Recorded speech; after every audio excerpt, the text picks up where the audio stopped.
I added one NHL legend to every single team, and I want to see how they perform in today's league. And there also won't be any repeat players, so teams like the Kings, the Rangers, and Blues, they won't have Gretzky on their team. And also, there's a few teams where I didn't take the best player from the alumni team, as that player might have only played like 2 seasons with the franchise, and I feel like that wasn't fair to someone who played 15. So I can't wait to see how the league's going to change. So I'm going to go ahead and simulate halfway through, and then we'll check on all the teams and see who's leading each division. At the halfway point, the Pens are leading the Metro with a 24-13-5 record, while the Leafs are leading the Atlantic with a 22-11-2 record. Nashville's dominating the Central with a 28-13-4 record, while the Oilers are doing their thing in the Pacific with a 27-9-3 record. And you also might have noticed Seattle and Vegas aren't here. Let's be completely straight here. Vegas has been in the league for about 6 seasons, and Seattle's only played 1, so it doesn't really make sense to keep them here. The top legend in the Metro is going to be Mario Lemieux with 30 goals and 20 assists for 50 points, while Rocket Richard's doing his thing in the Atlantic with 20 goals and 32 helpers for 52 points. Brett Hall is the top legend in the Central Division, 27 goals and 21 helpers for 48 points, while Gretzky, it should be no surprise, he's at the top of the Pacific with 26 goals and 29 helpers for 55 points. But I'm surprised, leading the league right now is Nathan MacKinnon.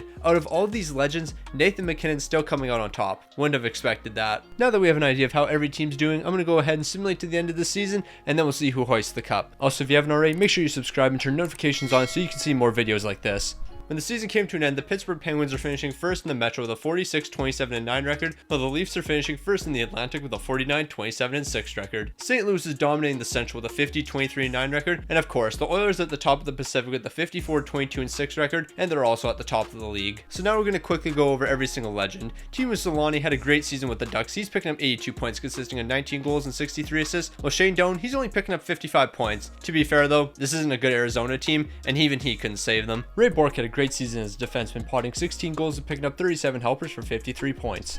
While LaFontaine's leading the Buffalo Sabres with 31 goals and 46 assists for 77 points. Jerome McGinley, I was expecting a bit more from you. 29 goals, 41 helpers, 70 points. That's not too bad though. You were second on the team in scoring. I'm not going to complain. Rod Brindamore, you were a big disappointment. Only 53 points. Come on my guy, step it up. Chris Chelios was absolutely dominating this season. 14 goals, 81 assists, 95 points, and he's probably leading all defensemen. It wouldn't really surprise me. Joe Sakic's having a great season with the Avalanche. 36 goals and 46 assists for 82 points, while Rick Nash is picking up 64 points with the Columbus Blue Jackets. Mike Modano is picking up 30 goals and 47 points for 77 points on the Dallas Stars, while Gordie Howe over in Detroit, he's finishing second on the team in scoring, 45 goals and 54 assists for 99 points. It should be no surprise that Wayne Gretzky's absolutely dominating, 69 goals, 73 assists, 142 points. Even in today's league, he's the best player. So you remember earlier in the video where I mentioned some of the players on the alumni team didn't really deserve to be there because they only played like 2 seasons with the franchise? Well, I was talking about Florida in that sense. Jay Bouwmeester, he was the guy we had to pick. 5 goals, 18 assists, 23 points, because one of the top options on Florida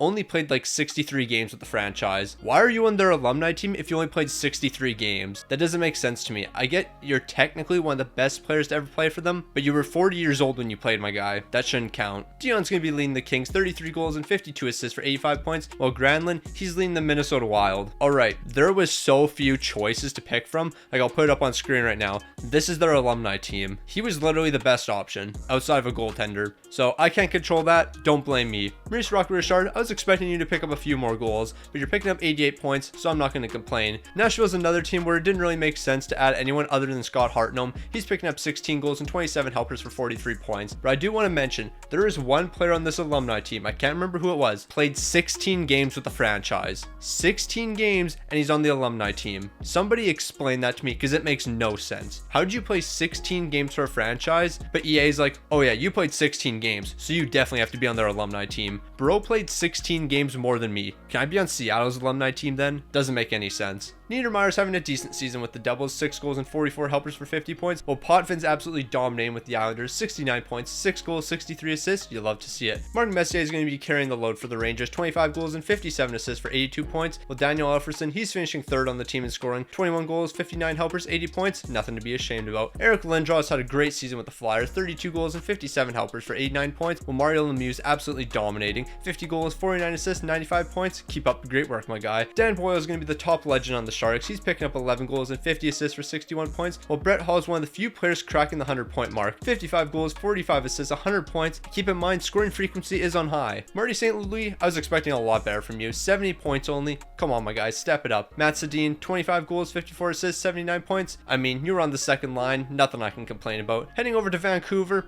Of course, I had to take 2 players here. Daniel Sedin, 39 goals, 44 assists, 82 points, and Henrik Sedin, 14 goals and 62 helpers for 76 points. I didn't feel right only taking one of them, so I had to take both. We're down to our final 2 teams, and Sergei Gonchar with the Washington Capitals, he's picking up 7 goals and 43 assists for 50 points, while Dale Hawerchuk, he's picking up 35 goals and 59 assists for 94 points to lead the Winnipeg Jets. Taking a look at the entire league, it should be no surprise that Wayne Gretzky led the league with 142 points, and Chris Chelios, he's leading all defensemen with 95 points, and Jack Campbell, he's going to be leading all goaltenders in wins, 38 with a 903 save percentage and a 299 goals against. So here's what the playoff picture is looking like, and honestly, I think the biggest surprise is Buffalo making the playoffs, because I didn't think Pat LaFontaine would be enough for them to make it here, but hey, I guess he carried the way. But my prediction? It's got to be the Edmonton Oilers. McDavid, Draisaitl, Wayne Gretzky. How could you bet against that? In the first round, it was a close series though. Edmonton's only able to advance in 7 games, while Buffalo, they're falling in 5. To be fair though, the fact that they took 1 game, I would consider that a success. With the second round, the books, the East is going to complete 2 sweeps, and now we have the Pittsburgh Penguins taking on the Boston Bruins, while the Predators are taking on the Edmonton Oilers. Edmonton's making quick work in Nashville, taking them down in 5, while Boston's going to advance in 6 games. So here we are, the Edmonton Oilers taking on the Boston Bruins. It's Wayne Gretzky versus Ray Bourque. I would like to say it was a hard-fought series, but it wasn't. Edmonton's coming out on top in a quick sweep, and Wayne Gretzky, Connor McDavid, and Leon Draisaitl, they're Stanley Cup champs. Gretzky, of course, led the way, 21 goals and 13 assists for 34 points, while Soupy's picking up 16 wins with a 937 save percentage and a 206 goals against. He was absolutely dialed in. Now I'm going to keep it 100. I'm not surprised by the Oilers winning this whatsoever, but EA, you got to fix these alumni teams. There's no reason a player should be on a team if they played less than 20 games with that franchise. It doesn't even make sense. What you should do, instead of making alumni teams, just make all-time teams. Have an Edmonton Oilers team that has Wayne Gretzky on it, Connor McDavid, Leon Draisaitl, Mark Messier. That would be a lot better than just bringing back some 70 overall players to play on the alumni team. It just doesn't make sense to me.